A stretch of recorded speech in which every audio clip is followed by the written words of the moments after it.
يرفع الله الذين آمنوا منكم والذين أوتوا العلم درجات.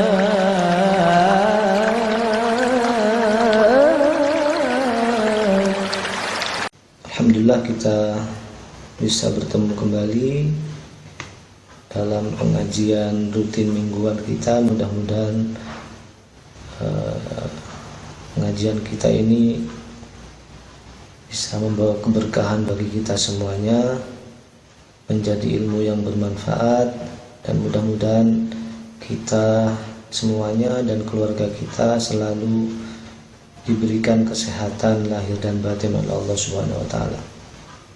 Surah Al-Maidah ayat 28. A'udzu billahi minasy syaithanir rajim. Aku berlindung kepada Allah dari godaan syaitan yang terkutuk. La in basatta ilayya yadaka litaqtulani. Sungguh, jika engkau qabil menggerakkan tanganmu kepadaku untuk membunuhku, La in basatta ilayya yadaka litaqtulani. sungguh, jika engkau qabil menggerakkan tanganmu kepadaku untuk membunuhku, Ma ana bibasitin yadiya ilaika liaqtulak. aku tidak akan menggerakkan tanganku kepadamu untuk membunuhmu. Ma ana bibasitin yadiya ilaika liaqtulak. Aku tidak akan menggerakkan tanganku kepadamu untuk membunuhmu. Inni akhafullaha rabbal alamin. Aku takut kepada Allah, Tuhan seluruh alam. Inni akhafullaha rabbal alamin. Aku takut kepada Allah, Tuhan seluruh alam. Sebelum diartikan, saya ingin menjelaskan tentang tajwid yang jarang kita temui ini. Ada di ayat ini. Perhatikan kata yang kedua. Basabta. Nah, itu jarang kita temui itu. Nama tajwidnya atau nama hukumnya adalah idgham mutajannisain. Idgham itu apa? Idgham itu artinya masuk. Idgham itu artinya masuk, ya. Mutajannisain itu artinya sejenis. Maksudnya bagaimana?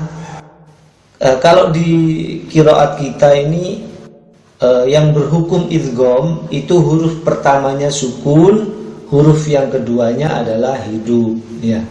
Artinya kalau di situ yang dimaksud yang mana berarti? Bukan. Yang dimaksud adalah yang hidup sama yang sukun ketemu hidup. Berarti huruf apa sama apa di situ? To sama ta, ya. To sama ta. Huruf to sama huruf ta, ya.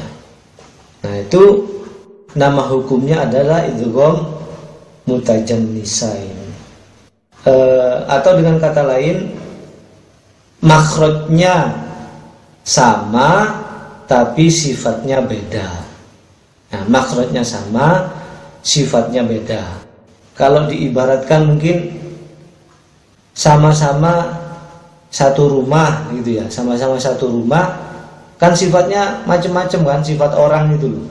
Meskipun dari satu ayah satu ibu, tapi sifatnya bisa beda itu.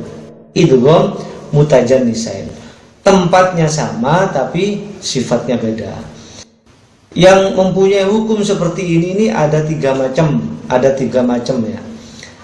Yang kelompok yang pertama adalah huruf ta huruf dal dan to. Itu kelompok pertama. Huruf ta, huruf dal, sama huruf to. Itu tempatnya di mana? Tempatnya adalah huruf ta, huruf dal, huruf to ini adalah di ujung lidah dengan pangkal gigi. Ya, pangkal gigi depan. Ya, ujung lidah dengan pangkal gigi depan. Kelompok yang kedua adalah huruf sa, zal, dan zo. Huruf zo, ya. Sa, zal, zo. Itu di mana tempatnya? Tempatnya adalah ujung lidah dengan ujung gigi. Nah, ini kelompok yang kedua. Sama tempatnya. Sa, zal, zo. Tempatnya sama, yaitu di ujung lidah dengan ujung gigi. Kalau yang pertama tadi ujung lidah dengan pangkal gigi. Huruf ta, dal, to. Nah, ini yang ada di ayat ini. Dan yang kelompok yang ketiga, yang terakhir adalah huruf mim dan ba. Ya, huruf mim dan huruf ba. Di mana tempatnya? Ya, di dua bibir. Ya, di dua bibir. Ya. Ya, kalau huruf kita ngomong gitu kan, yang bekerja itu kan dua bibir ya. Huruf ba juga gitu. Jadi masing-masing kelompok itu mempunyai tempat yang sama tapi sifatnya beda. Di ayat ini adalah masuk kepada kelompok yang pertama, yaitu ujung lidah dengan pangkal gigi. Huruf to sama ta, ya, huruf to dengan ta. Tadi kan ta, dal, to kan tempatnya sama kan? Nah, di situ ada to sukun bertemu dengan tak hidup. Nah, perhatikan ya, huruf to sukun bertemu dengan tak hidup. Nah, bagaimana membacanya di dalam qiraat asing ini? Yaitu dengan cara qiraat itu ada banyak ya, ada 20 macam. Ya, ada 20 macam bacaan. Ada 20 macam bacaan dengan 10 imam, tapi yang terkenal itu adalah 14 macam, 7 imam dan 14 perawi. Kita ini di kawasan Asia itu adalah dari Imam Asim, riwayat Hafiz, dan toriknya adalah Asy-Syatibiyah. Belum pernah dengar ya istilah ini. Bacaan kita itu adalah berasal dari Imam Asim, rawinya rawi Hafiz, dan toriknya Asy-Syatibiyah. Nah, makanya kalau kita ke Madinah mungkin ya, atau kalau tidak usah ke Madinah, di internet banyak ya, mungkin pernah dengar bacaan, ini kok gak sama ya dengan bacaan kita ya. Kadang-kadang wadduha dibaca dengan wadduhe gitu ya. Bukan main-main itu baca, itu digawe lucu-lucuan Al-Quran, enggak. Itu memang ada tuntunannya dari dari Rasulullah juga ya. Kita kembali ke qiraat kita atau ke bacaan kita. Bukan qiraat itu ya lagu-lagu itu, bukan. Maksudnya ini bacaannya. Kata Rasulullah bahkan bersabda gimana? Inna hadzal qur'ana ala sab'atin ahrufin faqra'u ma tayassara minhu. Kan itu Rasulullah sabda ya. Sesungguhnya Al-Qur'an itu diturunkan dengan ahruf sab'ah. Nah, maka bacalah yang mudah bagi kalian. Bacalah yang mudah bagi kalian. Tapi tetap ada tuntunannya ya. Ini yang disebut dengan lahjan Arabian. Baik, kembali ke idgham mutajannisain. Bagaimana cara bacanya? Yaitu dengan mengidghamkan huruf yang pertama kepada huruf yang kedua. Dengan mengidghamkan huruf yang pertama kepada huruf yang kedua. Mengidghamkan gimana? Memasukkan huruf yang pertama kepada huruf yang kedua. Nah, misalnya gini ya, misalnya idgham yang kita kenal itu kan idgham bi gunnah kan, yang terkenal. Saya kira kita juga sering dengar itu idgham bi gunnah ya. Nah, misalkan huruf nun bertemu ro misalnya. Ah, itu idgham bila gunnah. Nah, huruf nun ketemu ro, maka nunnya jadi hilang kan? Min rabbika ya, min rabbika. Maka nunnya jadi hilang menjadi mir rabbika. Betul ya? Mir rabbika. Kemana huruf nunnya? Hilang. Kenapa? Karena masuk kepada huruf ro. kan gitu. Itu artinya idgham, artinya masuk itu begitu, hilang. Jadi nunnya itu kemana? Hilang. Bolehkah di dalam tulisan nunnya dihilangkan? Ya nggak boleh, harus tetap ada. Tulisannya harus tetap ada, tapi bacanya nggak dibaca gitu, nggak dibaca, langsung mir rabbika. Nah, itu idgham bila gunnah. Saya hanya menggambarkan idgham itu seperti itu. Jadi huruf pertama dihilangkan, dimasukkan kepada huruf yang kedua. Nah, ini huruf to dengan ta ini jarang, bahkan mungkin ya, kayaknya cuman di ayat ini kayaknya. Tapi yang jelas kalau ada lagi di lain ayat ada huruf to sukun bertemu dengan ta, maka diidghamkan kepada huruf ta ya. Namanya idgham mutajannisain. Makhrajnya sama, sifatnya beda. Bagaimana sifatnya huruf to? Sifatnya huruf to itu kan ada qalqalah ya kan? Ada qalqalah.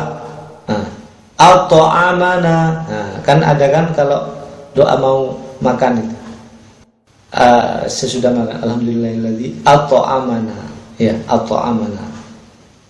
Jadi dipantulkan. Nah, di dalam ayat ini pantulannya jadi hilang. Pantulannya jadi hilang. Tidak boleh dibaca dengan basatota, tidak boleh ya. Karena bertemu dengan huruf ta tadi. Yang satu tempat itu loh, karena tempatnya sama harus idgham hukumnya, harus dimasukkan. Tidak boleh dipantulkan. Mentang-mentang tahu hukumnya qalqalah huruf to. Qalqalah itu kan ada berapa itu? Baju di toko, ba, jim, dal, to sama qaf ya. Baju di toko ya kan. Kalau belajar di TPA kan gitu disingkat, baju di toko, ba, jim, dal, terus to sama qaf ya. Baju di toko.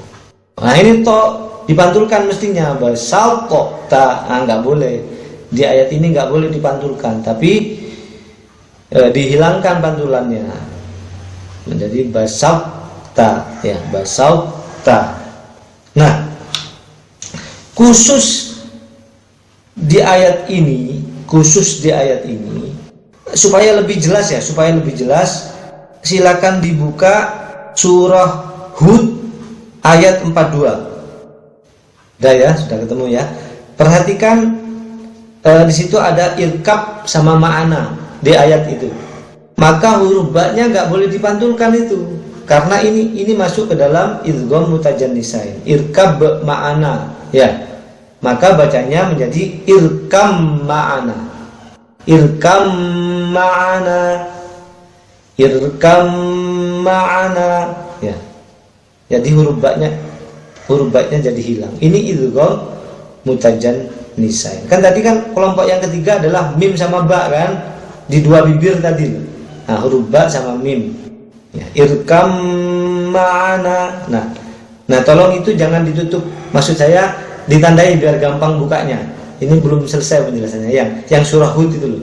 Ditandai dilipat atau gimana kalau di situ, kalau kalau mushaf ya, dilipat biar nanti langsung buka di situ. Nah, kembali kepada ayat ini, ke Al-Maidah 28. Huruf to itu karena punya sifat lebih kuat daripada huruf ta, maka sifat-sifat dari to itu ada yang tidak lenyap begitu saja gitu. Tidak hilang begitu saja, tapi ada yang masih ada bekasnya. Nah, sifatnya apa yang tidak hilang? Yaitu sifat isti'la sama sifat idbab. Ini mungkin jarang kita dengar juga, isti'la dan idbab. Sifat ini kalau di dalam kitab Nihayatul Qaulil Mufid fi Ilmi Tajwid itu dikatakan bahwa sifat kuat ini sangat mendominasi. Nah, sifat isti'la dan idbab itu sangat mendominasi atau sangat kuat sehingga bisa mengalahkan sifat-sifat yang lain. Karena kuatnya sifat ini, maka dua sifat ini tidak boleh hilang daripada huruf to. Ya, makanya bacanya sifat isti'la itu al-isti'la'ul aqsal lisani ilal hanakil a'la, kata di kitabnya ya. mengangkat pangkal lidah kepada langit-langit di atasnya, yaitu langit-langit lunak. Sebetulnya huruf to itu sama dengan ta, ya, sama dengan ta sebetulnya di ujung lidah bacanya itu. Jadi kalau nggak ada sifat isti'lanya nggak terbaca, ya sama dengan huruf ta gitu, ta, ya sama huruf to itu, karena tempatnya sama. Nah, jadi sebetulnya pada hakikatnya huruf to itu sama dengan huruf ta, sama-sama ta itu. Kalau tidak ada sifat isti'la, bukan t sama o sebetulnya, bukan to, bukan gitu, bukan. Ya, tapi ya sama t sama a sebetulnya, ta gitu. Nah, kemudian karena sifat isti'la itu menjadi bacanya mengangkat pangkal lidah menjadi pa begitu. Ya, menjadi pa. Ya. Itu mengangkat pangkal lidah, ya. Nah, kemudian sifat idbaq. Nah, sifat idbaq itu melingkupkan lidah itu kepada langit-langit seperti apa ya namanya ya? Seperti apa ya namanya ya? Seperti mangkok gitu. Ke lidah di atasnya. Jadi lidah itu namanya idbaq. Tidak ta, tidak pa, tapi menjadi po. Nah, begitu loh membacanya. Po. Nah, inilah namanya sifat isti'la dan idbaq yang mendominasi sehingga mengalahkan sifat-sifat huruf yang lain. Nah, huruf ta gak punya sifat itu. Makanya untuk membedakan dalam tulisan biasanya dikasih H ya, THO biasanya kan gitu. Ya, kalau di dalam huruf Latin itu supaya membedakan mana yang ta, mana yang to ya. Oleh karena sifat ini kuat, tidak begitu saja dipengaruhi huruf ta, sifat ini menjadi tertinggal. Tadi huruf kolkolahnya kan hilang kan? Basat, basal, to, ta, agak begitu. Jadi hilang kolkolahnya, basat, ta, ya.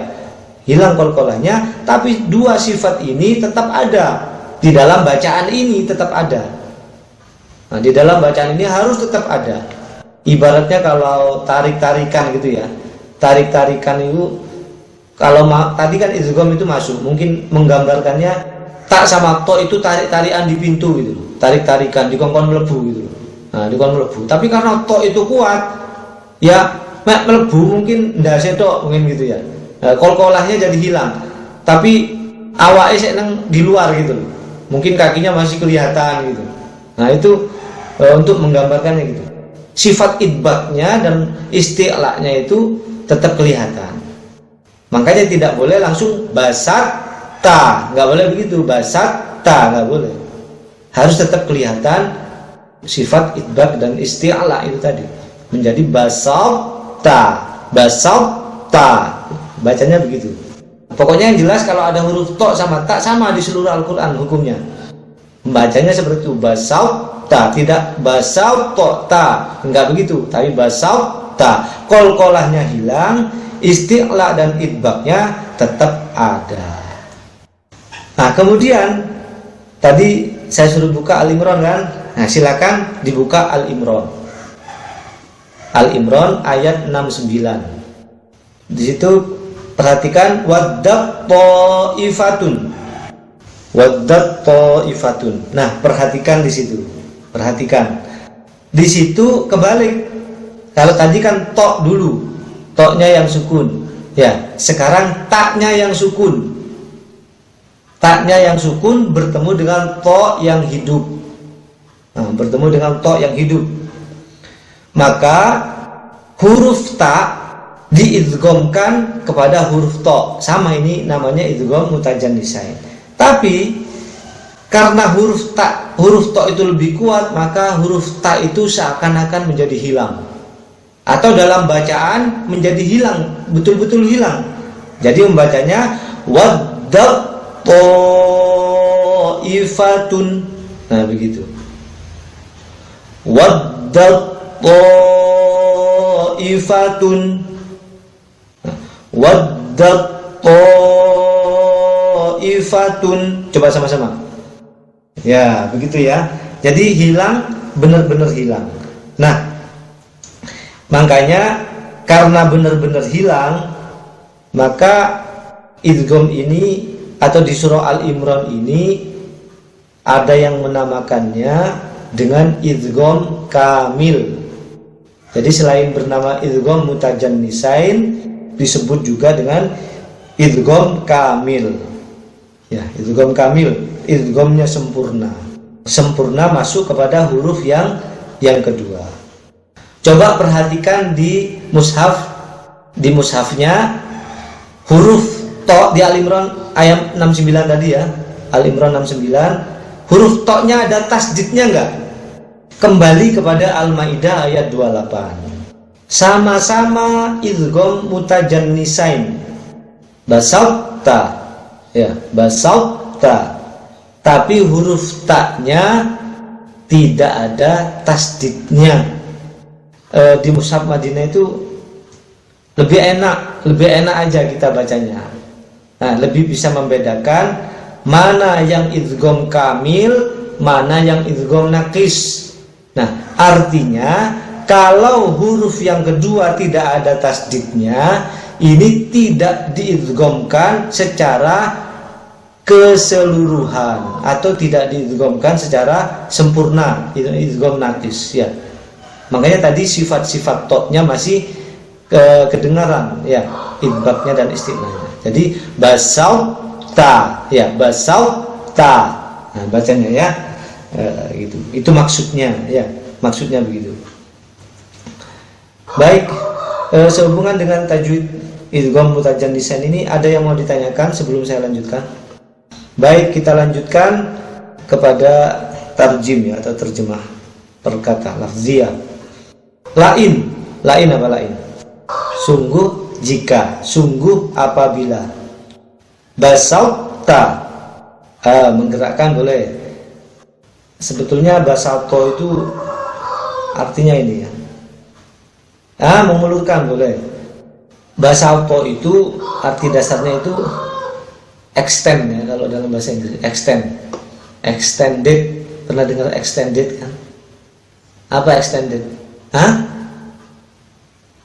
Memperpanjang artinya. Memperpanjang, mengulurkan boleh, menggerakkan juga boleh. Sungguh jika kamu memperpanjang atau menggerakkan ya. Ilayya, kepadaku, yadaka, tanganmu. Nah, sungguh jika kamu menggerakkan tanganmu padaku, litaqotulani, untuk membunuhku. Sungguh jika engkau menggerakkan tanganmu kepadaku untuk membunuh. Ya, tidaklah aku bibasitin, akan menggerakkan ya dia tanganku ilaika, kepadamu. Aku tidak akan menggerakkan tanganku kepadamu liaqotulak, untuk membunuhmu. Aku tidak akan menggerakkan tanganku kepadamu untuk membunuhmu. Ini sesungguhnya aku akhafullaha, takut kepada Allah, Rabbal alamin, Tuhan semesta alam. Sesungguhnya aku takut kepada Allah, Tuhan semesta alam. Baik, kita masuk kepada tafsir. Sungguh jika kamu menggerakkan tanganmu kepadaku untuk membunuhku, aku tidak akan menggerakkan tanganku kepadamu untuk membunuhmu. Sesungguhnya aku takut kepada Allah, Tuhan semesta alam. Pertama, tafsir Ibnu Katsir. Maksudnya bagaimana? Adalah aku, itu kita ingat minggu lalu ya, bahwa tentang kisahnya Qabil dan Habil ya, bahwa Qabil ini nggak terima karena kurbannya tidak diterima oleh Allah ya. Dia menjadi iri, menjadi dengki kepada saudaranya ya.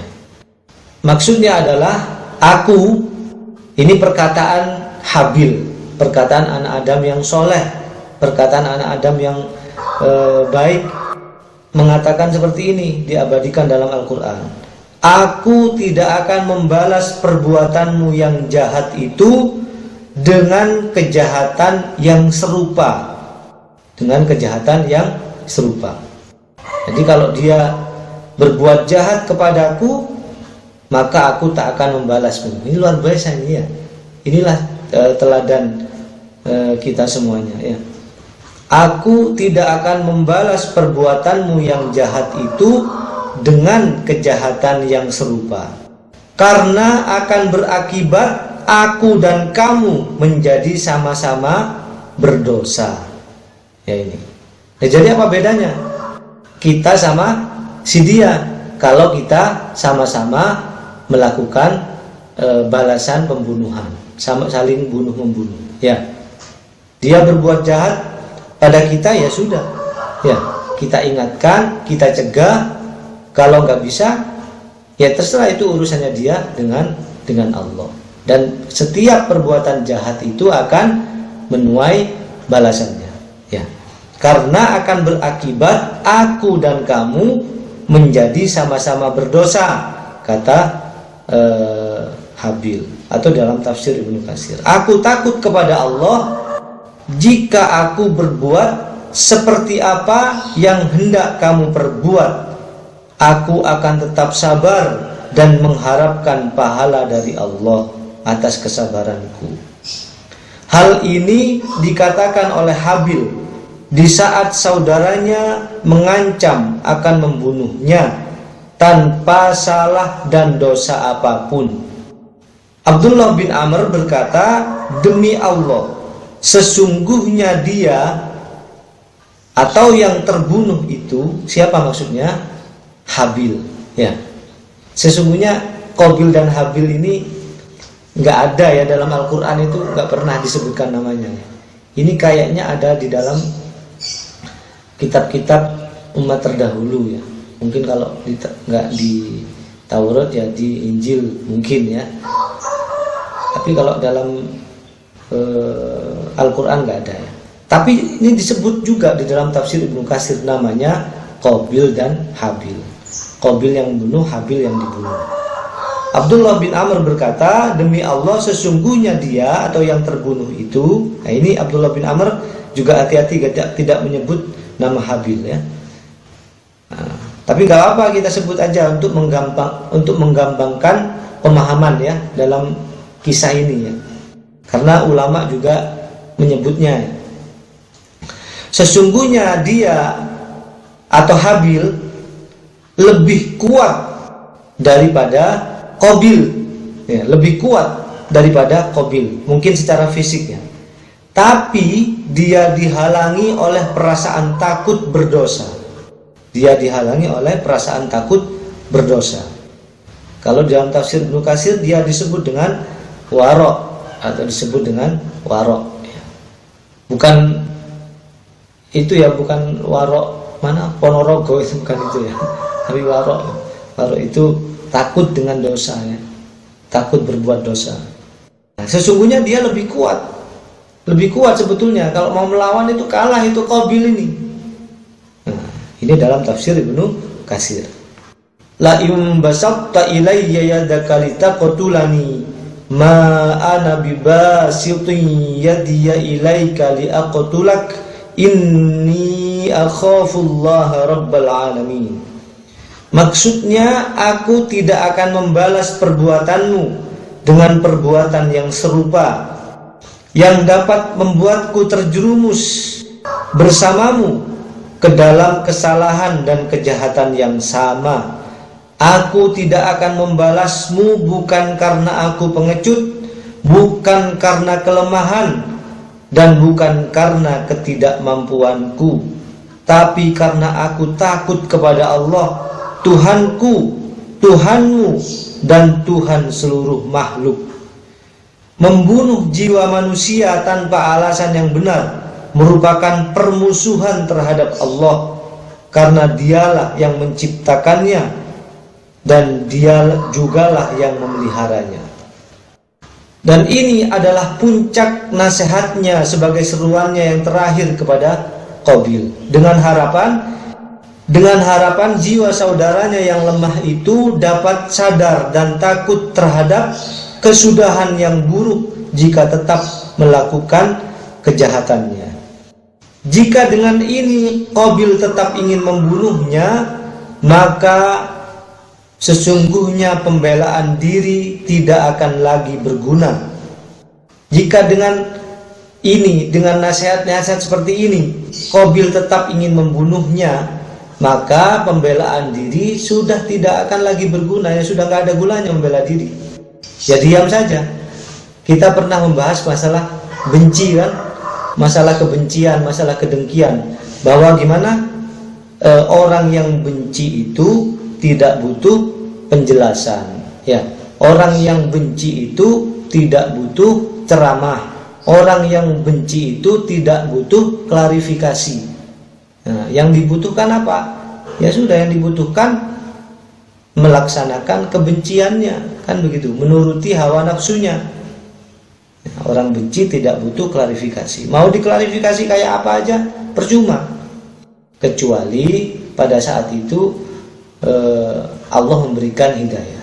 Tapi apakah kita tidak mengingatkan? Ya tetap saja kita ingatkan, ya. Tapi kalau sudah diingatkan tetap saja begitu, ya sudah, biarin saja, diamkan saja. Maka diam adalah lebih baik.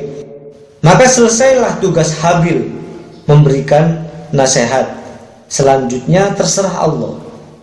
Setelah diberikan nasihat tetap saja, maka selanjutnya terserah Allah. Usaha memberikan nasihat sudah, dengan harapan saudaranya bisa berubah, harapannya juga sudah, maka selanjutnya bertawakal kepada Allah, serahkan urusannya kepada Allah. Orang yang jahat akan menanggung akibat dari kejahatannya dan akan memikul dosa-dosa orang yang didoliminya. Ini di dalam tafsir Al-Mukhtasar, ya. Itu saja tafsirnya, saya kira di kitab-kitab tafsir rata-rata sama, ya. Nah, berikutnya yang penting adalah apa pelajaran yang bisa kita ambil dari ayat ini. Pelajaran apa yang bisa kita ambil? Yang pertama adalah wajibnya tetap menyampaikan nasihat yang baik. Nasihat yang baik, ya, bukan nasihat karena ingin balas dendam, ya. Nasihat yang baik itu bukan, ya, nasihat saja. Bisa dilihat di dalam surah Al-Asr, ya. Wa tawassaw bil haqq. Saling nasihat menasihati di dalam kebaikan dan kebenaran, ya. Di dalam surah An-Nahl ayat 125 Allah berfirman, ud'u ila sabili rabbika bil hikmah wal mau'izatil hasanah. Ajaklah manusia itu kepada jalan Tuhanmu dengan hikmah dan dengan pelajaran yang baik. Bantahlah mereka dengan cara yang baik, atau wajadilhum billati hiya ahsan. Bantahlah mereka dengan cara yang baik. Inna rabbaka huwa a'lamu biman dhalla an sabili. Sesungguhnya Tuhanmu lebih tahu siapa yang tersesat dari jalannya. Wa huwa a'lamu bil muhtadin. Dan dialah yang lebih tahu siapakah orang-orang yang mendapatkan petunjuk. Jadi nasihati dengan cara yang baik, ya, bukan dengan cara yang tidak baik. Kalau mereka bunuh juga gitu, bukan begitu. Bukan mereka mencela, kita cela juga, bukan begitu cara membalas, tapi dengan memberikan nasihat yang baik. Nah, sesungguhnya Tuhanmu lebih tahu siapa yang tersesat dari jalannya. Jadi Allah lebih tahu siapa yang tersesat. Ya kalau dinasihati tetap saja begitu, ya sudah, diam saja gitu. Karena kita tidak mempunyai kekuasaan memberikan hidayah. Kita tidak punya kuasa mengubah sifat manusia. Siapa yang mempunyai kekuasaan seperti itu? Hanya Allah saja. Hanya Allah yang berhak dan mempunyai kekuasaan merubah sifat manusia. Kita hanya bertugas menasihati, ya, kemudian mendoakan supaya dia berubah menjadi baik, ya, kemudian setelah berusaha mendoakan, terakhir kita tawakal, ya sudah, serahkan dia kepada Allah. Karena wa huwa a'lamu bil muhtadin.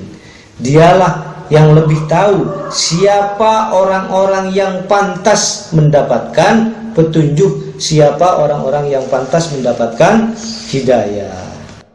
Tentang adab-adab menyampaikan nasihat, wajibnya menyampaikan nasihat yang baik, tapi ada adabnya. Bagaimana adabnya? Saya catat di sini ada 8 adab.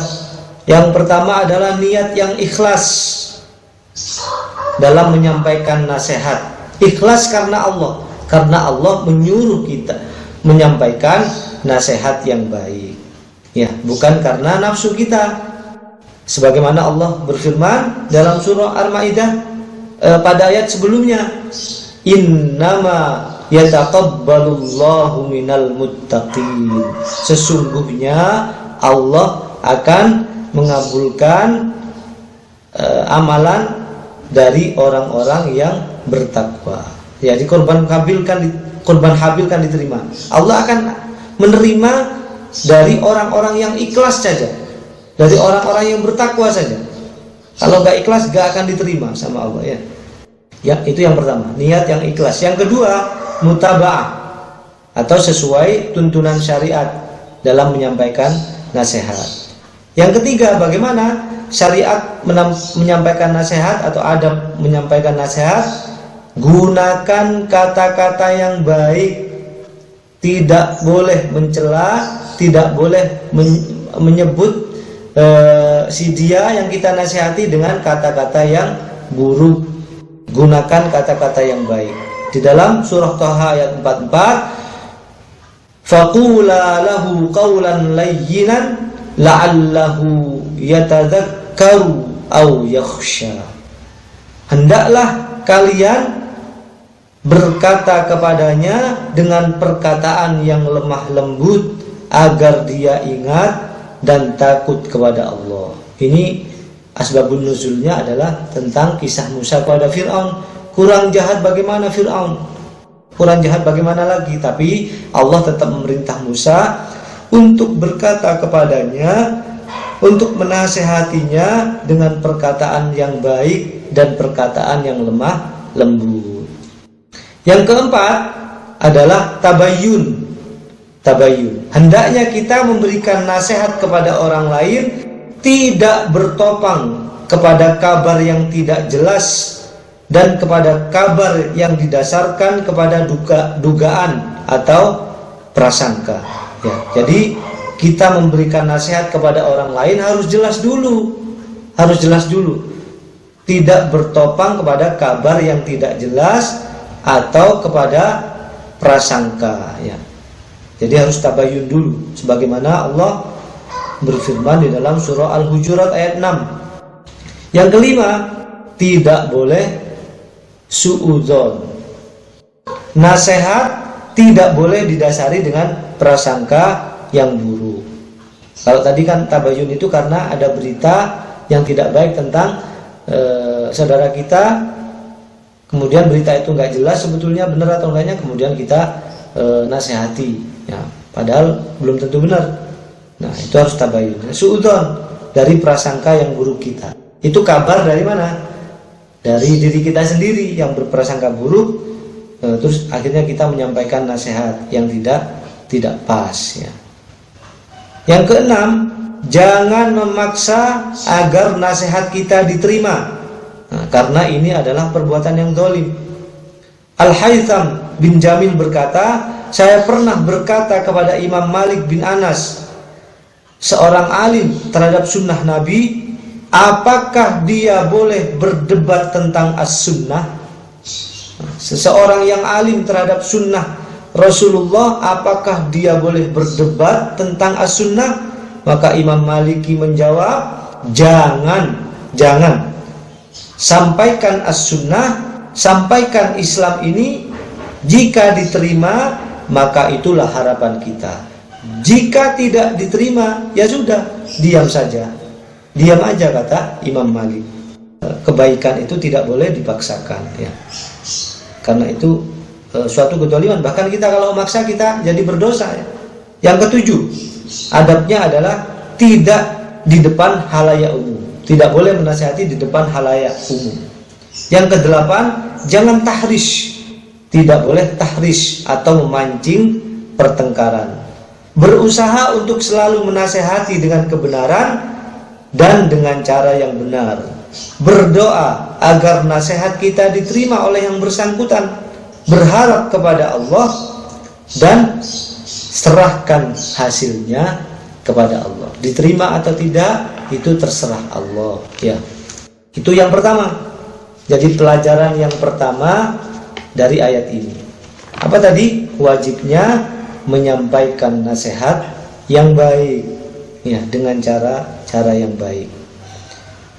Yang kedua, ini ada unsur fikihnya di ayat ini, ya, ada unsur fikih, yaitu fikih tentang pembelaan diri. Lebih utama membela diri jika orang zalim terang-terangan berbuat fasik, tidak punya rasa malu di depan halayak umum, gemar menindas yang kecil dan lemah. Lebih utama memaafkan jika yang bersangkutan telah menyesali perbuatannya, bertaubat dan memohon maaf. Ini dari Ibnul Arabi. Senada dengan Ibnul Arabi adalah dari Imam Al-Qurtubi dalam tafsirnya, dalam menafsirkan surah Asy-Syu'ara ayat 39. Walladzina idza asabahumul baghyuhum yantasirun. Dan bagi orang-orang yang didolimi, mereka membela dirinya. Aisyah juga pernah membela diri di hadapan Zainab ketika Zainab cemburu kepadanya. Ketika kecemburuan Zainab telah melampaui batas dari Sahih Sunan Ibnu Majah. Kemudian yang kedua adalah tidak membela diri. Tidak membela diri pada zaman yang penuh fitnah. Dari hadis riwayat Ahmad dari Sa'ad bin Abi Waqqas, Rasulullah bersabda, akan tiba suatu saat nanti zaman yang penuh fitnah, di mana orang yang duduk pada saat itu lebih baik daripada orang yang berdiri. Orang yang berdiri lebih baik daripada orang yang berjalan, dan orang yang berjalan lebih baik daripada orang yang berlari. Maka Sa'ad bin Abi Waqqas bertanya kepada Rasulullah, afara'aita in dakhala alayya baiti fabasata yadahu ilayya liyaqtulani. Bagaimana jika ada orang yang masuk rumahku dan hendak membunuhku?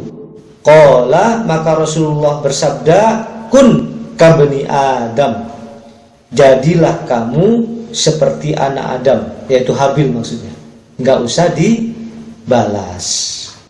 Hadis yang senada dengan ini adalah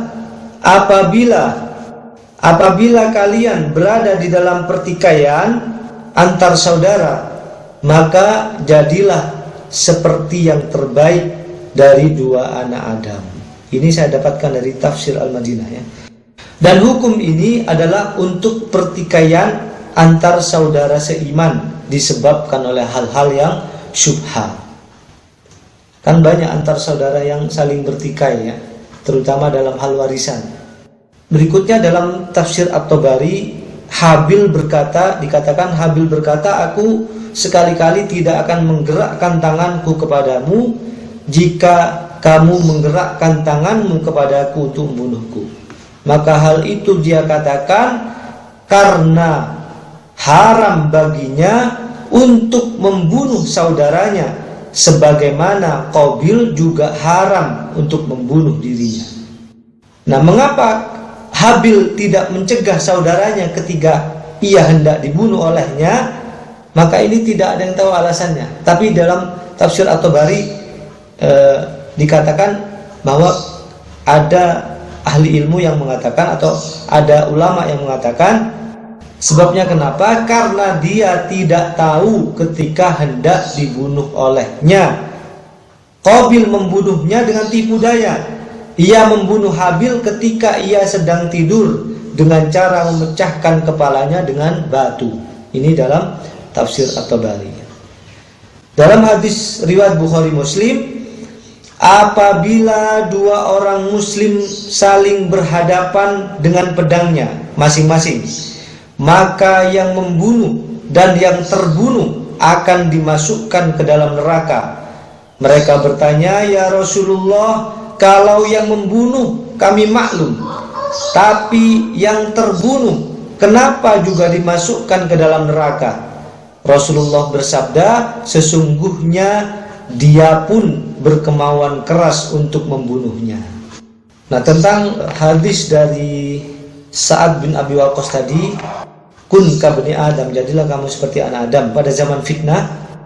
Apa yang dimaksud dengan zaman fitnah? Yaitu zaman fitnah adalah zaman di mana sesama saudara sudah saling membenci, sesama saudara saling mencaci, sesama saudara saling iri, sesama saudara saling mendengki, sesama saudara saling ribut, saling menghasut, saling adu domba, saling adu mulut, bahkan saling membunuh. Ini disebut zaman fitnah, ya, zaman fitnah. Dan dewasa ini sangat terasa sekali aroma permusuhan antar sesama umat Islam. Dewasa ini sudah sangat terasa sekali permusuhan antar saudara sesama umat Islam. Bukankah kita itu adalah bersaudara, ya? Innamal mu'minuna ikhwatun, sesungguhnya sesama umat beriman atau umat Islam itu adalah bersaudara. Bahkan mulut kita mudah sekali berucap kata-kata kotor sesama umat Islam, saling mencela dan saling mengumpat sesama umat Islam. Kelompok yang lain yang tidak sekelompok dengannya dia cap dengan sesat, dan hanya kelompoknya saja yang benar. Ini sudah sering terjadi ya sekarang. Ini zaman fitnah, ya. Inilah disebut dengan zaman fitnah, zaman berat bagi umat Islam. Dewasa ini ribut antar saudara itu dinomorsatukan. Nah, sesama umat Islam saling ribut, dan ini dijadikan nomor satu atau yang utama daripada saling berdamai dan saling memahami. Perkara khilafiyah dianggap sebagai perkara yang ijma, perkara khilaf dianggap ijma, atau perkara yang tidak penting dianggap penting. Bahkan orang lain yang bukan Islam lebih dia cintai daripada saudara sendiri, lebih suka berperang dengan saudara sendiri, lebih suka ribut dengan saudara sendiri yang seiman daripada dengan musuh yang jelas-jelas dan nyata. Mungkin maksud hadis dari Sa'ad bin Abi Waqqas tersebut adalah dalam kondisi zaman fitnah ini, baiknya lebih memilih diam daripada larut di dalam gelombang saling memfitnah. Lebih baik menahan diri untuk tidak saling menghujat dan saling melaknat atas perilaku saudara sendiri yang belum jelas benar dan salahnya. Tetap teduh, saling menasehati dan saling meluruskan dengan cara-cara yang baik jika memang ada yang salah di antara saudara-saudara kita. Habil lebih memilih jalur berdamai, walaupun dia berada di pihak yang benar, bahkan walaupun dia lebih kuat daripada saudaranya. Dia lebih memilih jalur damai. Berdamai antar saudara seiman harus terus diusahakan, karena dengan perdamaian akan mudah untuk bersatu dan akan mudah melawan musuh-musuh kebenaran. Itu pelajaran yang kedua tentang fikih pembelaan diri, ya. Pelajaran yang ketiga adalah hendaknya orang-orang yang beriman takut kepada Allah, atau takut kepada Allah akan memandu hati kita kepada kebaikan dan menghalangi kita dari berbagai keburukan. Ini di dalam surah Al-Maidah ayat 44, belum sampai kepada ayat ini kita, ya. Al-Maidah ayat 44, Allah berfirman, "Fala takhshawun nasa wakhshawni." Maka janganlah kamu takut kepada manusia, tapi takutlah kalian hanya kepadaku, kata Allah. Maksudnya apa? Maksudnya adalah rasa cemas, gundah dan khawatir terkena azab Allah karena melakukan perbuatan yang haram atau meninggalkan kewajiban. Khawatir Allah tidak akan menerima amal soleh kita, sebagaimana Habil juga takut melakukan hal yang diharamkan, yaitu membunuh saudara sendiri. Saya kira itu ya, dari surah Al-Maidah ayat 28, yaitu apa tadi, ada 3 pelajaran. Wajibnya menyampaikan nasihat yang baik tentang pembelaan diri, dan hendaknya orang yang beriman itu selalu takut kepada Allah. Mudah-mudahan bermanfaat bagi kita semuanya. Mudah-mudahan kita dan keluarga kita selalu diberikan kesehatan lahir dan batin oleh Allah. Kita akhiri majelis kita ini dengan kafaratul majelis sama-sama. Subhanakallahumma wa bihamdika asyhadu an la ilaha illa anta astaghfiruka wa atubu ilaik. Billahi taufiq wal hidayah. Wassalamualaikum warahmatullahi wabarakatuh.